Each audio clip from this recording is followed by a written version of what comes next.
World Junior Hockey. It's back in pre-tournament form. I'll take it. I'm not going to complain. What's going on, guys? Cody Jansen, Adam Irwin Trent with you here. World Hockey Report live coming to you on 12-ounce Sports Lingo TV channel 761. What's going on? What's shaking this morning? Yeah, we got a big show as always. Lined up today, Gord Miller, the voice of the World Juniors. He's going to be hopping on the show in about 20 minutes time, 15, 20 minutes time. Then later on, goaltender from the 2005 World Junior team, the best team hands down of all time, Jeff Glass, gonna jump on. We'll talk some World Junior memories with him, dive into a few other things. It's gonna be awesome. It's gonna be great as always. Thanks to our sponsors, mybookie.ag, promo code 12OZ Sports. Sign up. They're gonna match your deposit up to $1,000. Snapping it over to Saskatchewan this morning. It's the post-birthday boy, I guess. Jordan year. He said it 19 times. I hope you figured it out. Adam Irwin Trout with us right now. What's going on, buddy? Not much, man. You're making me get up early for this one, hey? Oh, geez. 9 o'clock Saskatchewan time, and we're going to call it early. Yeah. Well, I mean, you can't even go out to the bars. Oh, you can go out till 10 with 3 other people. So I'm still recovering from one of those nights. So you went out with your brother and sister, or what? No, my brother and another buddy who's leaving soon. Fair enough. Get up to anything fun though? Like was it pretty chill? Like nothing's really happening? Yeah, pretty chill. Like went out for some drinks. Last call's at 10, so went out for some drinks so one night, and then where'd you go? Cactus Club? The alarm's going off. We went out to Leopold's for a drink, and then yesterday we went to the golf simulator, which is pretty tight. Is that one where you could go and like try out different courses? Like you can go and golf Pebble Beach essentially? Yeah, but they didn't, the people, whoever owns the place, they didn't buy like the full version, so they only got like 15 courses. Pebble Beach was locked. That sucks. You got screwed. Mm-hmm. Yeah. Oh, it's still pretty cool though. Like not like 100% accurate, but still like pretty close. Fair enough. I mean, we got a lot to get to here hockey wise, although I do want to talk golf for an hour, but we had some pre-tournament games. I mean, I said we would get into it. Switzerland beats Austria 3-2. USA beats Finland. I guess that was 3-2 as well, I do believe, if my math is correct there. Let's start off with the Switzerland-Austria game because it was the first one. You know, we got to see a couple of goals. We got to see Marco Rossi in action. There was a ton of penalties. I thought that was weird. Marco Rossi went and decked the guy from behind. You know, there's a little bit of physical play. But all in all, I mean, these two teams hypothetically should be getting slaughtered in this tournament. But at least they're a good matchup for each other. You know, we got a little bit of intensity. We got a little bit of, back and forth action. Switzerland goes up 3-1. Austria makes it close. All in all, I thought it was a pretty fine hockey game. I don't know. I mean, everyone's going, oh, Switzerland got lucky. They're playing Austria. Hey, sometimes you play to your competition. I don't know. I don't think this is a Swiss team that's set to upset anyone, but that's just what I got from it. No, I don't think Switzerland, like usually Switzerland has at least like one guy who can kind of carry the mail for them, and they really don't. I mean, they have the guy Portland, Simon Kinek, who looked good yesterday, but he's not your typical like Swiss stud that they have. I was so confused though, because I'm watching the game, and Austria gets a minute-long 5-on-3, and Marco Rossi wasn't on to start it. Like, I tweeted, I was like, if they're not going to ride this guy on every single power play, like, how do they expect to even score this tournament? I think that was mostly they're just trying to get some of these other guys some touches. Like, they're kind of confident in Marco Rossi in a sense, and like they know he's going to be good. They know he's going to be fine on the power play. It's more so let's see who can actually maybe play with him in a sense. I don't know why they wouldn't use him. It really doesn't make that much sense now that I'm actually talking about it. But yeah, like he's going to have to score 3-4 goals if they want a chance to win a hockey game in this tournament. No, I agree. Do they have to wear masks in the penalty box? I don't know. I didn't see that. I saw one of the guys wearing a mask in the penalty box, which just honestly doesn't make sense. Like if you're gonna be out there like sweating and all and spitting all over the place, then you got to go throw on a mask in the box. Like, I wonder, is it because there's penalty box workers? yeah, but they're like nowhere near them. I thought. Yeah, I don't know. I'm not too sure on that. Also, some breaking news right now. The OHL is pushing back their February 4th start date. That's per the boys at Tarps Off Hockey. Chris Mancuso there just sent me the link there. They are pushing back their start date from February 4th. It's going to be TBD right now, but I not feel a like pretty pushing situation. back at this point means It's gassed. I mean, yeah, it just means it's cancel it. gas. Like, yeah. There's Yeah. no chance that works out.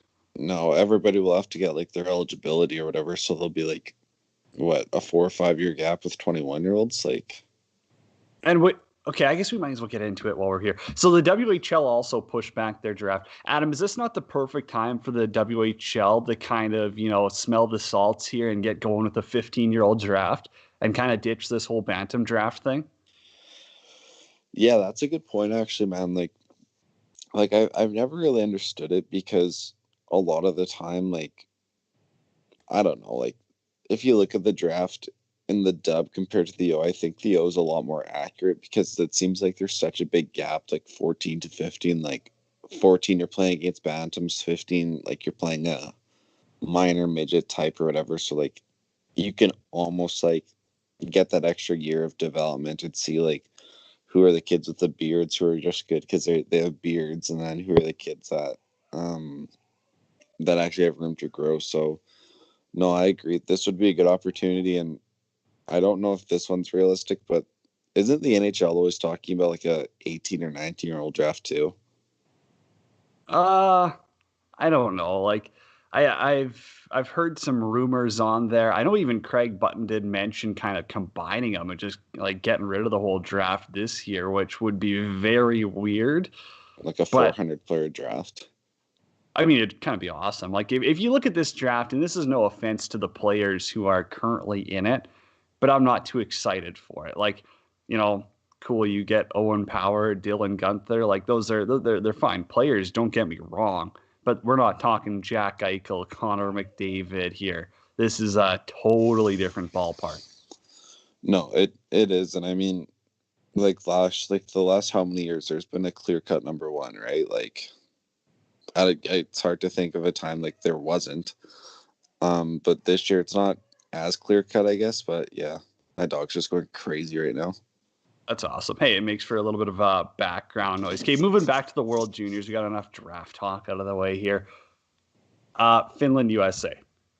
Uh, Spencer Knight lets in a softie to start, and I'm going, oh boy, I pumped his tires way too much. He bounced back. He was solid. I mean, it's not like Finland was anything that special. Like everyone kind of pumps Lundell's tires. He only really stood out a couple of times in the game. It's tough. I mean, he doesn't really have that much to work with, but for a guy who was really having his tires pumped, he didn't impress me that much. He wasn't like a Zegras or a Caulfield out there. I thought Turcotte had a couple of bad plays or questionable plays, maybe not bad, but there was a couple of things that you're just like, okay, the Americans definitely they don't have the chemistry yet, but they've got a ton of skill and they're going to be a firepower team.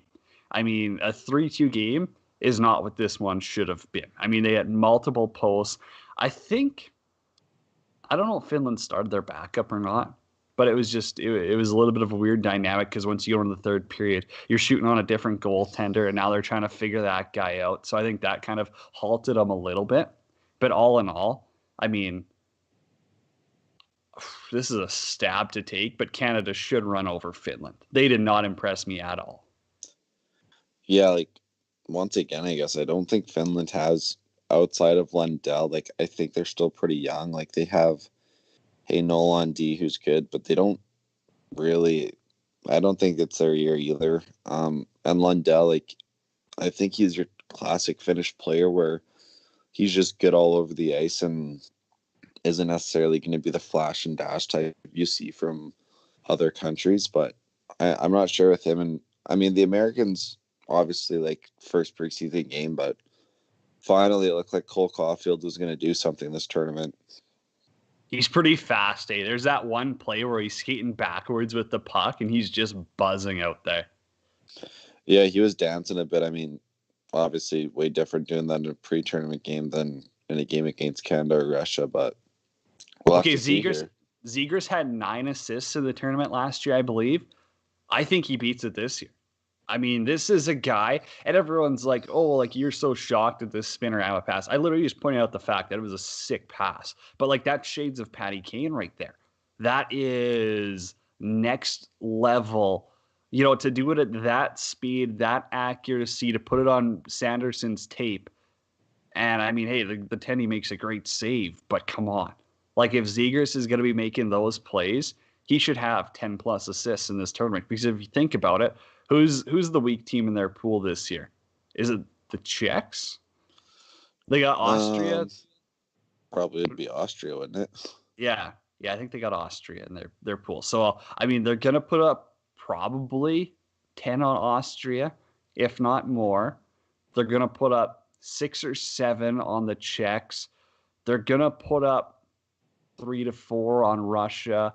They're gonna put up 4 or 5 on Sweden. So if we're talking about 30 goals or so in the tournament, that might be high, 25. There's no reason why you can't have 10 plus assists. Yeah, I mean, 4 or 5 on Sweden seems a little generous, especially No, 4 or 5 goals. 4 or 5 goals. Like do you think they'll beat Sweden 5-4? Yeah. Just high scoring games. Yeah, Oh, come on. I mean, them defensively, they weren't that great. Like, if it's anyone, and I'm not here to rip on Anton Lundell. I think he was kind of gassed towards the end of it. But there were some great chances where Finland just made stupid mistakes, like odd man rushes and stuff, partial breakaways, that just weren't even scoring chances because it was Finland. Yeah, and also that Caulfield goal where he went back on shelf, like not taking anything away. It's a great shot. That can't go in on a goalie. No. I mean, that's a World Juniors goal, right? That's not an NHL goal. That's not a gold medal game goal. It shouldn't be, at least, right? That's just it's World Juniors. They're kids. It's pre-tournament action. Yeah, no, for sure. I think it's possible. I think the coolest thing about Zegras last year was Chris Peters said this. All 9 of assists were primaries too, weren't they? I believe it's something like that. Yeah, it was. Yeah. I mean, Peters would probably be the guy to ask around that. But I mean, any yeah. other thoughts on this game? Like, did you watch Knight? Do you think he's the best goalie in the tournament, or what? Yeah, it's hard to argue that. Like, Askarov's getting a lot of love, but I mean, he was just horrendous last year, so it's hard. It's hard to choose overnight right now. I know the Swedish goalie Alan Felt or whatever is getting some love too. So NFL's solid, but I don't think he's that great. I actually really like that Slovakian kid, that Talavage, but he's always on such a bad team, right? So like, you know, he can stand out for one game and then the next he's letting in 8 because he's facing, you know, just outrageous opportunities that he'll never face in a normal game. And this is his 3rd World Juniors too, 3rd or 4th. It's wild how many times he's been here.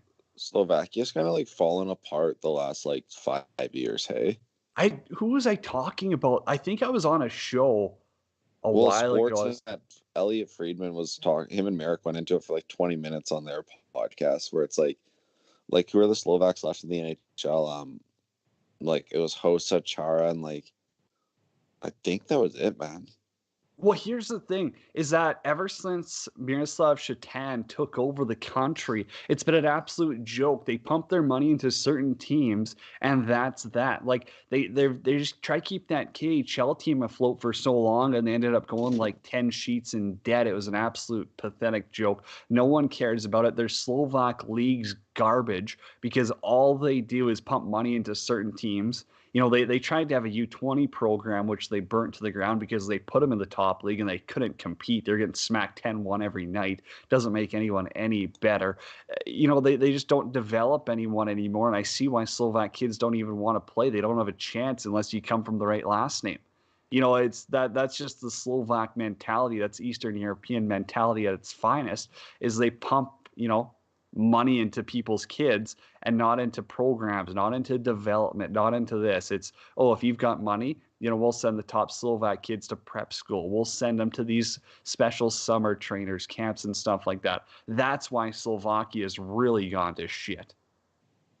Yeah, I mean, if it were up to me, and obviously, like you've been to Europe and you're more invested in the European hockey, but if it were up to me, like, and this will never happen, but I'd like to see this tournament just be, like 10 teams like Canada, or 10 teams like 10 powerhouses, and it's probably never going to get there, but I'd like to see this tournament competitive as possible, right? Because this year you look at Canada's pool, if they lost a game, people's like they'd light their hair on fire if they lost a game this year in the round robin anyways.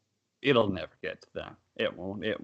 I mean, actually, the only thing left I'll say on European junior hockey is they're so focused on playing games within their country. That's the biggest. Like, Europe's a totally different beast than Canada, but like, imagine if Saskatchewan was like, we're just gonna have our own major junior league and we're just gonna take players from Saskatchewan. That's exactly what it's like. Like, there's no reason a team from Berlin shouldn't be playing like the Bratislava, Prague, Vienna. Like, there's no way that you can't have those and like have an actual powerhouse junior league where guys will develop and play against the best players. But I mean, they're a little selfish like that. I get it. It is what it is. Okay, moving along. NHL news. What's your thoughts on the offside, real quick? Little change where like your foot can be elevated now. I mean, whatever. Big whoop. No, I like it. I mean, it was getting so damn ridiculous at some points last year where you're like, oh, this guy's foot might be on the line. It's hard to tell with the camera. And then you go into that blue line board camera, which is like shot through a screen door, and you're like, yeah, I don't know. And I mean, it's more offense, and half the time with the offside rule, like they get 30 seconds of zone time and score, and they're like, ooh, got to skip back 30 seconds of the game. So I like it. Like, it was getting to be a joke with like how irrelevant the actual offside play was to the goal that was getting scored. Like, Matt Duchene just ruined the NHL with his offside. Wow, that linesman ruined the NHL by not calling it. I think that's fair. I mean, we don't really need to touch on it that much. It was just kind of something the NHL slid in there. Advertisements.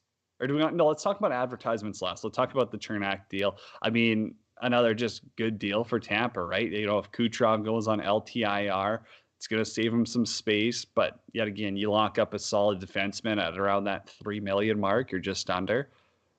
Yeah. No, I mean, that's just the benefits of Tampa. Some people are like, oh, like classic Tampa, like how convenient that Kucherov gets hurt. It's like, oh, really? It's convenient that their best second. Yeah, like you think they want to play this season without their best players? Shut up.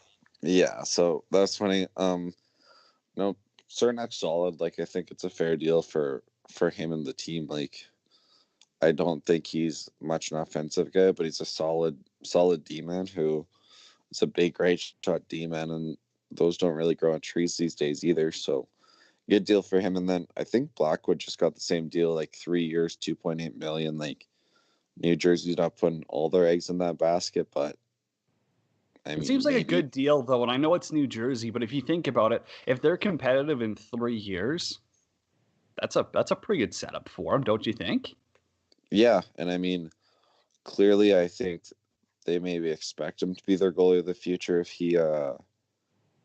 if they passed on Askarov to take Holtz this year. So, I mean, they had a chance to take a top goalie and didn't. So maybe they think it's Blackwood. Now we got Gord Miller coming up next year on World Hockey Report. I got one more thing, though. We got to talk about these advertisements. Everyone's freaking out about them, Adam. I know it's kind of a joke at this point. They're doing helmet ads. Why are people mad about this stuff? Why are, like, if the NHL is going to bring in more revenue and it's going to mean the league's more sustainable, if it's going to mean the salary caps go up, if it means the players get more money, if it means the league gets stronger, why are people mad about it? I get there's like the purists that are like, oh, I don't want them on the jerseys. That's fine. Chuck an ad on the helmet. Make your team an extra couple million. Chuck them on the pants. Bring that salary cap up, or salary cap up again. Why are people so defensive against these little things that are actually going to help the league? Do fans not understand?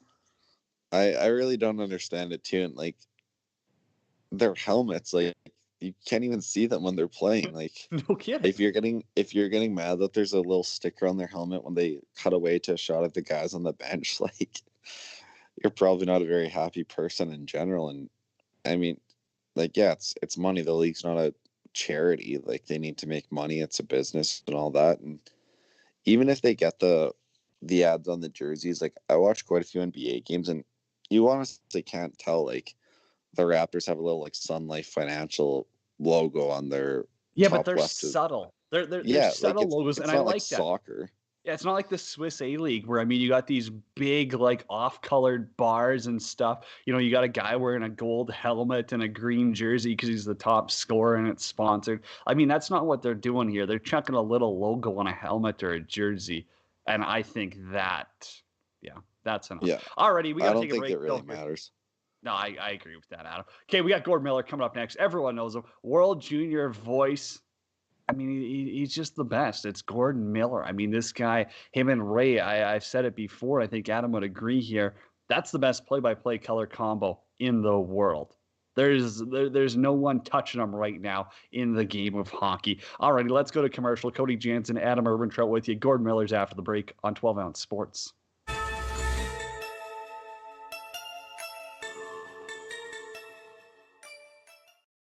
Welcome to MyBookie. You're ready to create an account and start making money, and we're here to help. And remember, you can get a bonus of up to $1,000 on your first deposit. Now you're ready to bet. Just go to mybookie.ag, visit the sportsbook, click on your bet, and input the amount you want to risk or win in the bet slip. Yes, it's that easy. Just remember, at MyBookie, you play, you win, you get paid.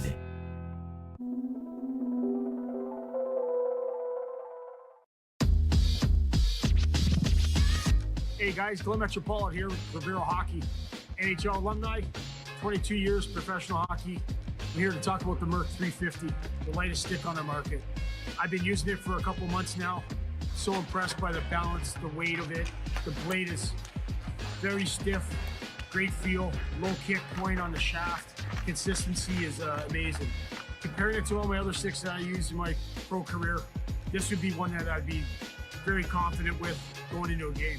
Give it a shot if you get a chance. Take care.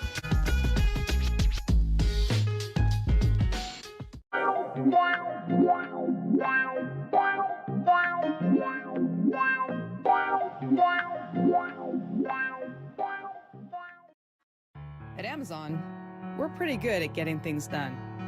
We're pretty good at solving problems. COVID-19 is the biggest challenge we've had to face. But challenges are what motivate us. Like flying masks to our employees around the world. We're doing everything we can to get you what you need, and doing everything we can to keep our people safe. I'm former Navy pilot Sarah Rhodes, and I'm proud to lead our Amazon Air network.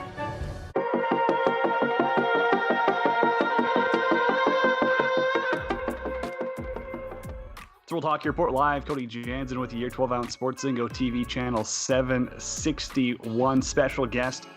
If you're a fan of Christmas time hockey, the World Juniors, you've heard of them. It's Gord Miller, brought to you by Coco Vodka, Coco Rum, the best drink in the game. Gord Miller, voice of lots of hockey, TSN, NBC. Gord, how's it going? Things are good, thank you. You know, just excited to get going here and excited to see some hockey again. And I mean, hey, you know, you took some time out. I know you're juggling around, probably in quarantine in Edmonton, doing a lot of prep for the tournament. What does that look like for you? Like how far in advance are you learning about these kids, their backgrounds, pronunciation, stuff like that? Well, I have the advantage of doing the Hlinka Gretzky tournament, the under-18 tournament. So I did that in Edmonton in 2018 and in the Czech Republic in 2019. So I've seen a lot of these players before. And, of course, there are some returnees from last year. But I start looking, you know, the long list come out sort of late November. This year, of course, the rosters are finalized early because the teams had to come into quarantine. So I got an advanced look at that. So, you know, you just sort of start looking around and getting it together. And then once the tournament starts, you're kind of ready to go. Fair enough. Okay, this one was from Adam. I'm taking a couple off of his notes since he's not here. But he's been to a couple of World Juniors. He said the one in Grand Forks and in Saskatoon. This is a two-part question though. Is the Grand Forks team not the best ever? Right? Like there's no question about that. And also in Saskatoon, when John Carlson scored, is that the quietest you've ever heard a building for a World Junior tournament? Well, first of all, the '05 team was the best junior team I've ever seen. Obviously, 7 of those players played in the Olympics 5 years later. As for the Carlson goal, well, there were a lot of American fans there, a lot of American parents there. So I don't know that it was.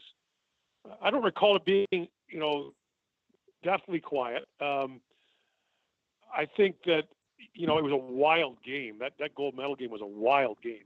Both goalies got pulled, and so I just remember it being back and forth and crazy. Yeah, it was definitely something else. Adam's a Saskatoon kid, so of course that one broke his heart. Chris Peters brought it up last week, and so it was funny to see the reaction there. Now, taking a look at some of the lighter sides of the game, Gord. I mean, you've called so many hockey games in the World Juniors. Obviously, you're going to get some of the best games you'll ever watch. I mean, I think of a lot of those New Year's Eve classics against the Americans, but there's also some of the, less interesting ones, your 10-1, your 15-1 blowouts. For being a broadcaster, how tough of it is it to stay engaged, to keep staying interesting when some of those games, I mean, on paper, you're kind of like, well, this one's over before it even starts? Well, you just do the game that's in front of you, and when it gets to be a 6-goal cushion, Ray and I do trivia to keep it interesting. And so, yeah, I mean, all you want as a broadcaster is a close game. Obviously, they're far more fun to call, but you do get the odd mismatch. And the other thing, though, is for every mismatch, you get an upset. And there's always every World Junior will have 1 or 2 gigantic upsets, and that's what we're always looking for. Do you have a favorite upset that you called? Well, I think of a couple. Belarus over the United States in Grand Forks in 2005 was an incredible upset. In Saskatoon in 2010, Switzerland over Russia in the quarterfinal was an incredible upset. Niederreiter with the overtime goal in that one, that was a huge upset. What's the best individual performance you've ever seen at the World Juniors, the games you're calling? Oh, well, there's so many, think back over the years, for so many different countries. I guess, Jordan Eberle in 2009, that semifinal game, he didn't just score the tying goal with 5 seconds to go. He scored the shootout winner for Canada.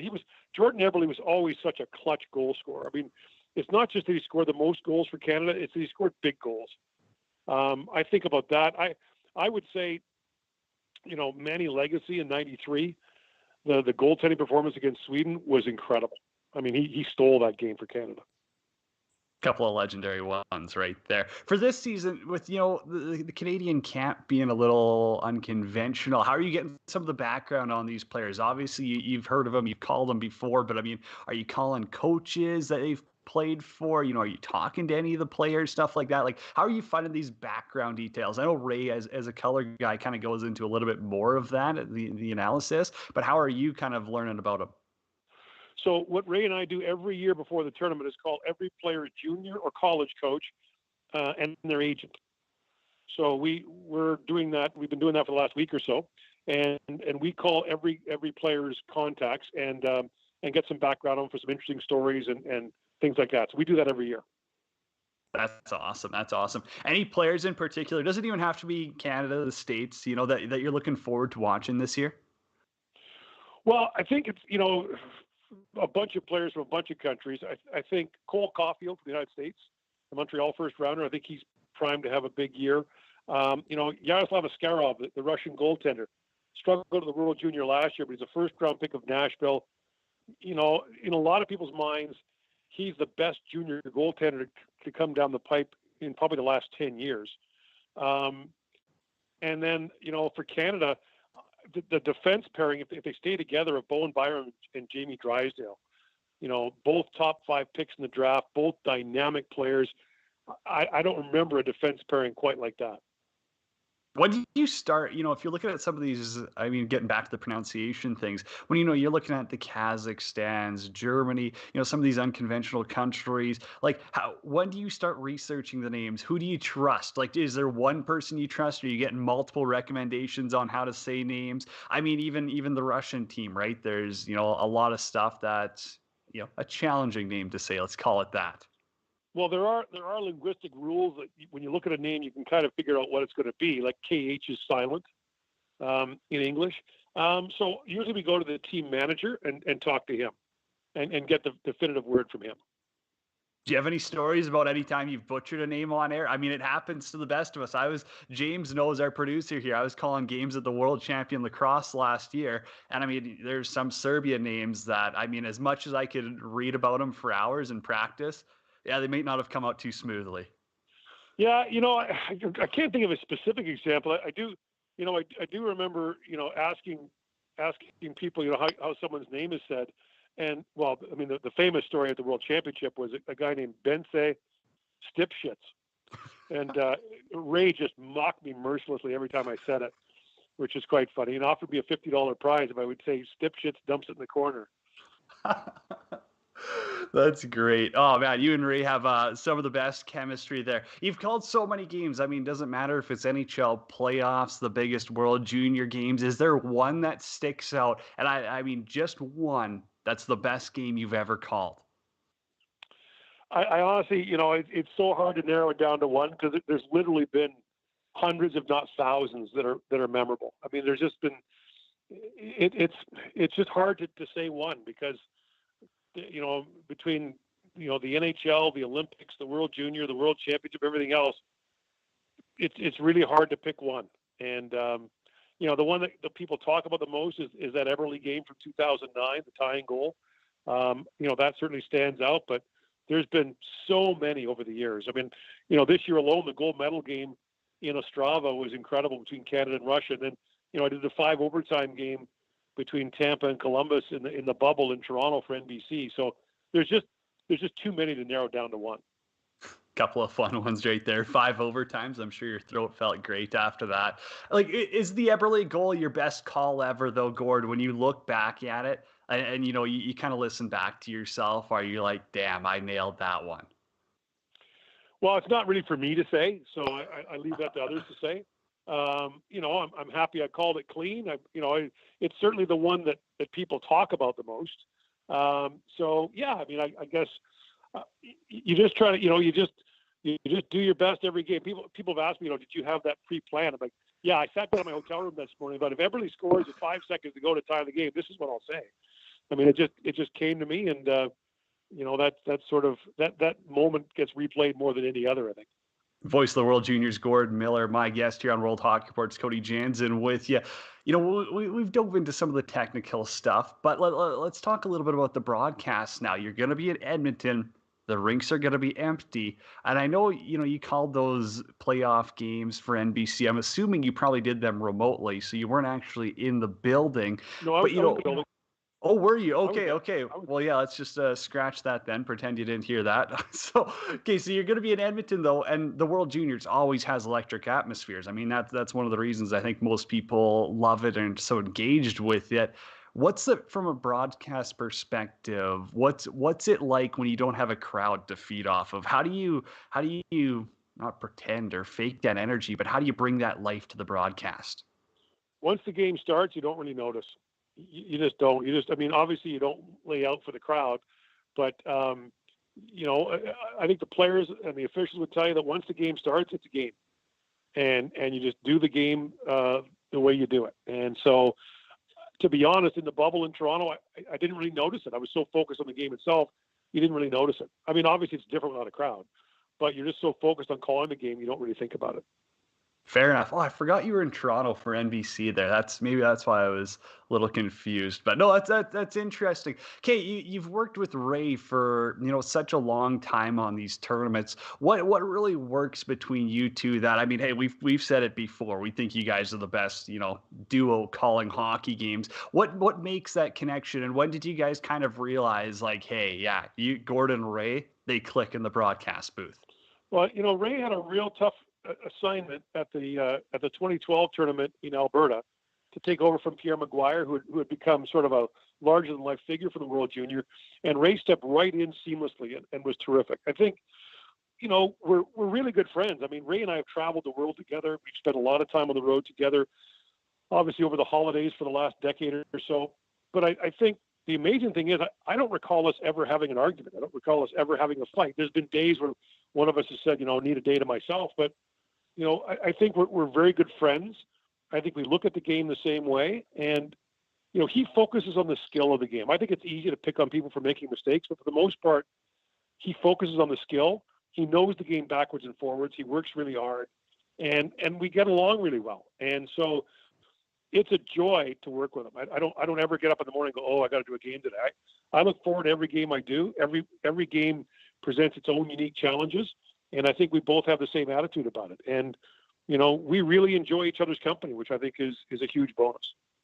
Well, hey, anyone watching, at least in Canada, who gets the TSN feeds, right? I think they all really enjoy it. Gord, now I've heard, and I kind of know that you're a fan of some other sports as well, and I think that soccer was one of them that I've seen you tweeting about a few times. Do you have a dream sporting event to broadcast? Like, is there one event that you're like, if I could wake up tomorrow and be preparing to broadcast this, that's what I'd want to do? So I've hosted, I've been an on-site reporter for World Cup soccer. I would love to call an English Premiership game. I'd love to call an English Premier League game. I think that'd be a blast. Who's your team? Who like what are the two teams? Arsenal. Like an Arsenal Tottenham game or Arsenal Chelsea, Arsenal Liverpool, something like that. I'd love to do that. That's the dream. How many games have you been to over there? Probably 20, 25. Wow. Awesome atmosphere. I mean, no one does it like the EPL. No, it's tremendous. And I was fortunate to cover the World Cup in 94 and 98 in USA and France. And those are some of the most memorable sporting events I've ever been to. It's tremendous. That's great. Hey, Gord, I really appreciate you taking the time today. I know you're getting ready for another awesome tournament. I know everyone's looking forward to watching it. So thank you so much for making time. My pleasure. Gord Miller right there, voice of the World Juniors on TSN. It's Cody Jansen with you, 12 Ounce Sports. We're going to be back after the break.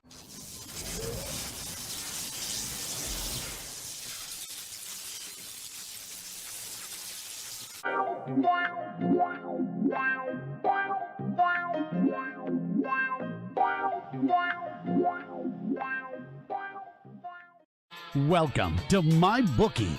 You're ready to create an account and start making money, and we're here to help. And remember, you can get a bonus of up to $1,000 on your first deposit.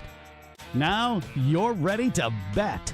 Just go to mybookie.ag, visit the sportsbook, click on your bet, and input the amount you want to risk or win in the bet slip. Yes, it's that easy. Just remember, at MyBookie, you play, you win, you get paid.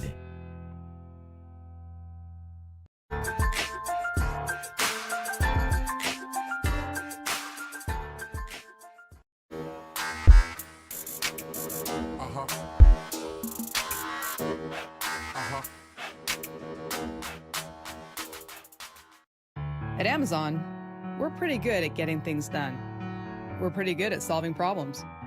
COVID-19 is the biggest challenge we've had to face. But challenges are what motivate us.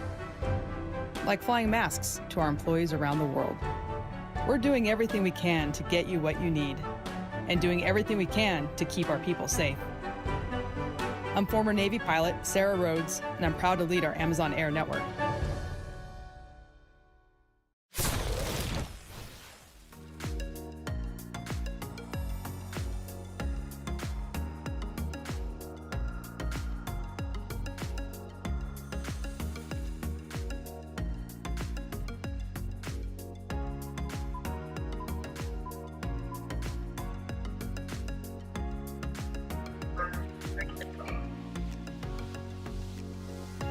World Hockey Report Live. Cody Jansen with your 12 Ounce Sports Zingo TV channel 761.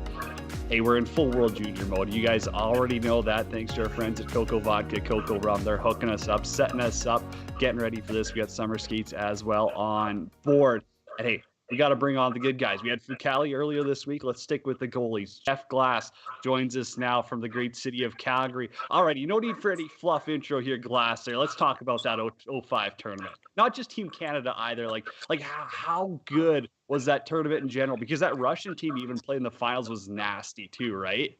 Yeah, no, it was obviously we were a pretty solid team. Looking back now, I think as time goes on, our team even looks better and better than it did at the time, which is hard to believe. But each year, it's kind of cool because we get, named the best team or one of the best teams ever. And that past season, somebody went on to do something special, whether it was the National Hockey League or Olympic gold medals or whatever. So I feel like every time one of my teammates goes on to do something great, the conversation of the 05 World Junior team comes up, and it's pretty cool for me. Yeah, Jeff, I want to ask you like kind of more about the team. I actually went to the gold medal game in Grand Forks, and all I remember, like I was never nervous or anything. Like was that tournament, like obviously it's a great tournament, but like your closest game was 3-1, and then you're beating powerhouses like Sweden 8-1, Finland 8-1. Like, was there ever a doubt that you guys weren't going to kind of run over the tournament? It's funny you say that. Looking back, it obviously looks that way, but at the time we were such a focus group, and a ton of credit goes to Brent Sutter, our coach, and just having the guys prepared. I got to do a kind of a reunion call with Sean Bell not long ago, and he brought up a great point. I thought was a bunch of those guys were returning from the year past, and it was a heartbreaking loss the year before in Finland, and they came back and they added a couple of guys like myself that were new and whatnot, but it was that focus, that mentality right when we got to the rink.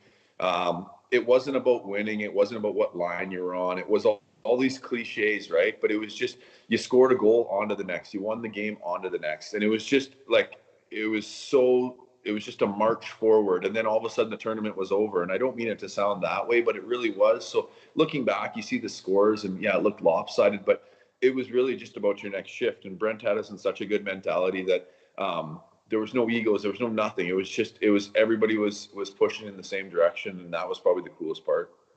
What was it? I want to talk about the dressing room a little bit. Like, what was it like with all of those up and coming stars in the room? Like, was there any egos that Sutter needed to tame? Were guys kind of just like, alrighty, if I got to play a third line role tonight, I'm going to do that. Because you've really got 4 first lines if you look at it on paper. How was that to gel together?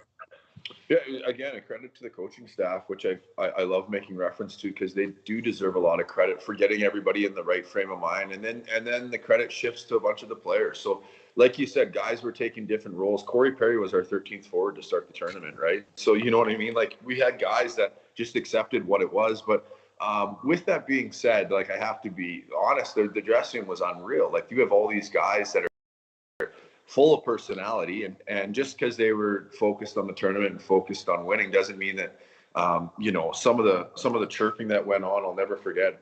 Anthony Stewart and Dion Phaneuf, or there was just guys all over that just had personalities that you put them in a room like that, or a little bit of a stage. It was good times. So one of the best rooms, like you said, guys that get to that level and achieve what they achieved are pretty special people on and off the ice. And so to hang around with them off the ice in the dressing room, it was we had some good laughs, that's for sure. Jeff, I don't know if we're going to get in shit for this from our followers, but we're all Western Canadian guys here. And I think a lot of the times it seems from our bias point, when Canada doesn't do well, they have kind of load up on the Eastern guys. But your best tournament ever, 7 of the top 11 guys are Western guys, and both goalies, I believe, were from the Dub. Just what's the Western mentality like in the World Juniors, where it almost seems like the Dubs are just like these like farm boys, like who have to bring the heat, I guess. Yeah, I don't know if you're going to get in trouble for that. Excuse me. I feel like I was pretty proud of it, and I think guys should be being from Western Canada, and the way we're raised and the way that we ride the buses in the Western League, and just the mentality that comes from the WHL. It's a place I grew up playing, obviously, and I'm proud of being from there. And there definitely are values and things that come with playing in the Western League. And I think that year that was brought to the forefront. So I wouldn't say that's a flaw or something we need to be ashamed of. If anything, we can pump our chests out and say, look at what we did that year. So it was really cool. There was no doubt about it. There was definitely a Western flavor, which I enjoyed, and now it's even better now that we're done, because most of these guys still remained out west, and they're friends that I either keep in touch with now or run into here and there, and it's really cool because we all, like I said, kind of share the same beliefs. What was it like after the tourney? Like, you win gold, it's a huge high, but you're also in the States, and I get it. No one's 21 down there. Like, did they at least like rent out a conference room and let you guys have a little fun, or what? Or is it just all business back on the bus 6 a.m. the next morning? Actually, it's funny you say that. So because it was the U.S., they had it all set on our gold medal. We were right back on the bus and straight back to Winnipeg. So for all the right reasons, I think. But one of the good stories was we got to the border, and hopefully I don't get in trouble for saying this, but we got to the border and there was, a border guard with a couple of cases of beverages for us as we crossed as a congratulations. So that was pretty cool. But it was straight back to Winnipeg. It was a couple-hour bus ride, and then we all had flights out the next morning. So straight to, I can't remember if it was Earl's or Joey's or something like that. They had rented out for us, and we stayed there until your 6, 7, 8 a.m. flight, and then on back home to your junior city. Last question on the tournament here. What's it like being a goalie there? Because it seems like almost every year, like, the guy who starts the New Year's Eve game isn't necessarily the guy who finishes the tournament. Just what's the pressure like of being a goalie, and what would you say to Canada's goalies this year? Because they got 3 guys, and I mean, any 3 of them could start or be in the stands. Yeah, it's definitely a lot of pressure on the guy, but I feel like at least maybe there wasn't as much social media. I'm starting to sound like a dinosaur just talking about it, but it felt like when I went there, it was like, you had your group of guys, your team around you. And they supported me. So like, I knew if I did my job, obviously they were going to do theirs. The hardest part about playing on that team was just practice, right? Like trying to keep up in practice, but it was pretty cool. So, I've become pretty close with the goalie coach for Team Canada, Jason LaBarbera, and I've been in touch with him quite a bit over the last little while, picking his brain on what the team's going to look like this year, and especially the goalies. And, they pick guys now based on the fact that they know how they're going to perform in these pressure situations. And there might be guys out there that I don't want to say are better goalies, but maybe, can shine. But when the pressure's on and you need a guy to make a save, or maybe you even need a guy to come off the bench because of the situation you guys mentioned about, it never seems to be the guy that starts is the guy that finished. You kind of start to find those guys as Hockey Canada. And I think that's pretty cool that they've been able to, sort through the pile, let's call it, and find the guys that are mentally strong, mentally capable, and almost welcome that pressure. And from talking to Barbs, it sounds like all 3 of them are fully capable. So it should be pretty good. Well, hey, Joel Hofer was not the designated starter last year. I mean, everyone was thinking Olivier Rodrigue coming into it, and a good Western boy steals the show, wins gold in Czech Republic. Gotta love seeing that. I got one more for it, though. I mean, Glasser, you got any funny stories from that 05 tournament? Like anything that just sticks out that's like, what a crew we had, and you just can look back on it and chuckle? Oh, there's lots of that stuff. I mean, some of the, like I said, some of the best things I remember from that tournament are the memories, the relationships you form with the guys. And, we were able to get together that summer after we won, and they presented us our rings in Toronto. It was a golf tournament. It was fantastic. And you'd only been away for let's call it 6 months. And then you get back to seeing each other again, and all those stories pick right back up. So, I mean, to pinpoint one story where, it was just completely hilarious. There was so many. Like I said, I'll never forget kind of the chirping that went on either in the dressing room or on the bus or whatever. There was a few guys that were pretty good at what they were doing, and like I said, like Dion and Stewie, and there was a few others that could hold their own. So you kind of wanted to stay out of the line of fire, because if you maybe piped up, you might be next in line. So I'll leave it at that. Those guys were they were comedians, to say the least, and it was never a dull moment anywhere near the rink.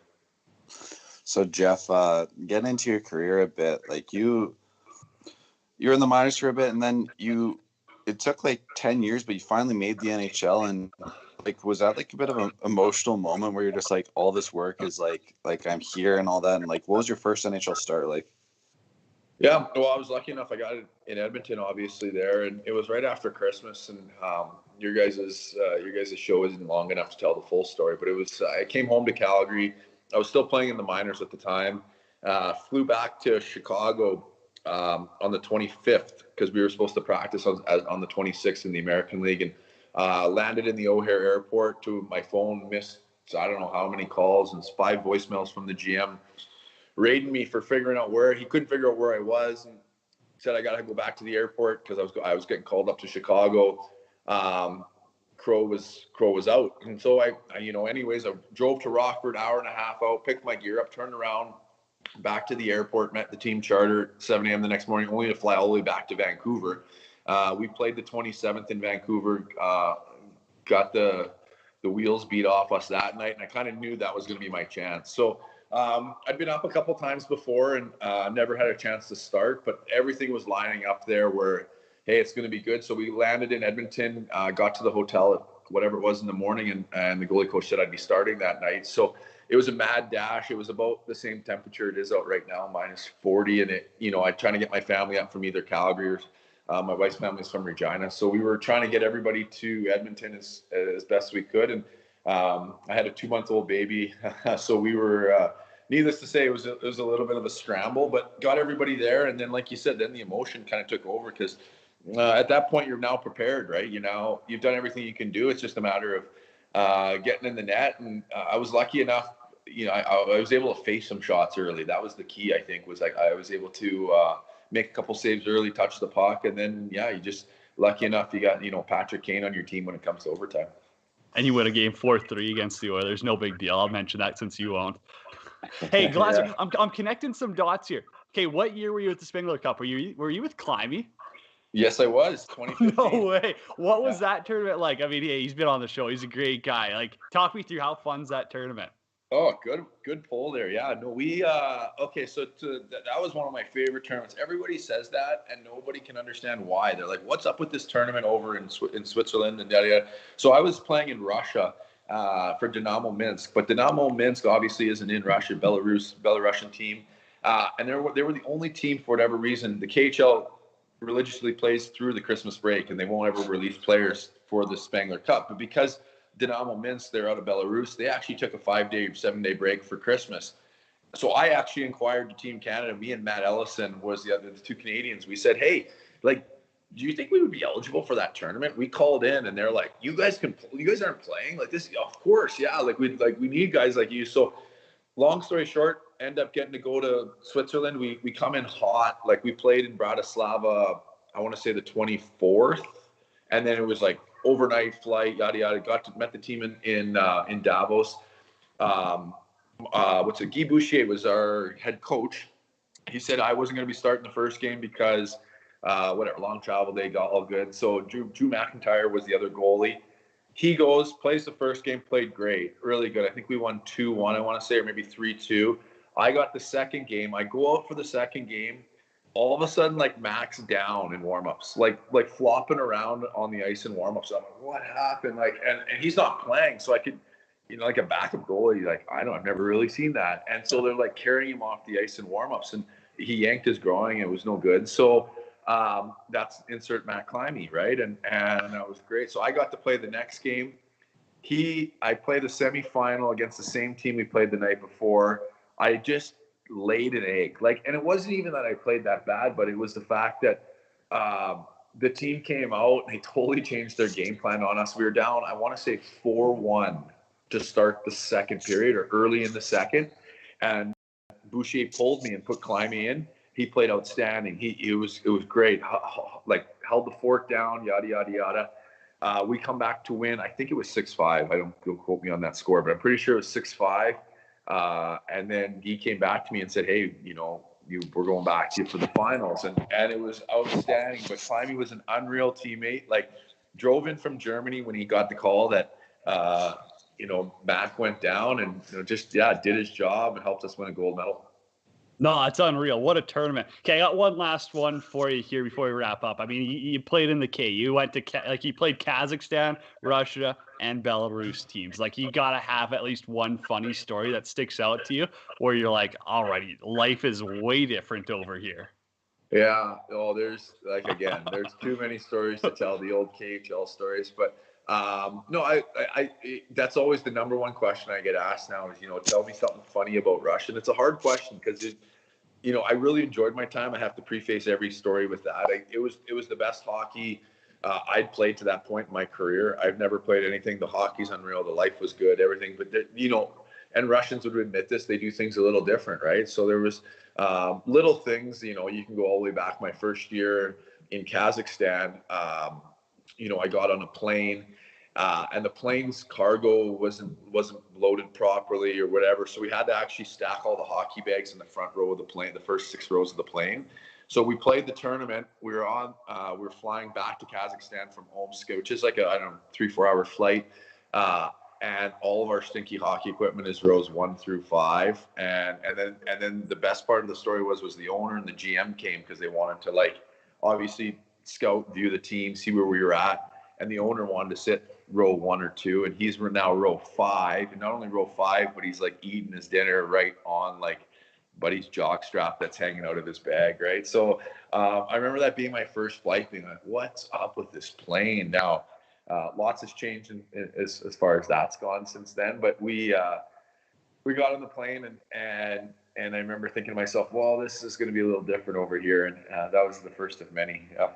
Oh, man, Glasser, we could talk for hours and tell those stories, I'm sure. But, man, we appreciate you jumping on in short notice and coming on. I really appreciate that. No, it was my pleasure. And anytime World Junior Talk comes around, my eyes light up. So I was happy to help. Man, appreciate that. Jeff Glass right there, 2005 gold medalist for Canada on World Hockey Report. Alrighty, that's going to do it for us today. We're going to be back next week, same time, same place. Everyone, Merry Christmas. Enjoy the World Juniors. It's the best time of the year. It's starting up on Christmas Day. For Adam Urbantrout, Jeff back, the team at 12 Ounce Sports. Huge thanks, Gord Miller, Jeff Glass, once again. Until next week, everyone, be kind, be better.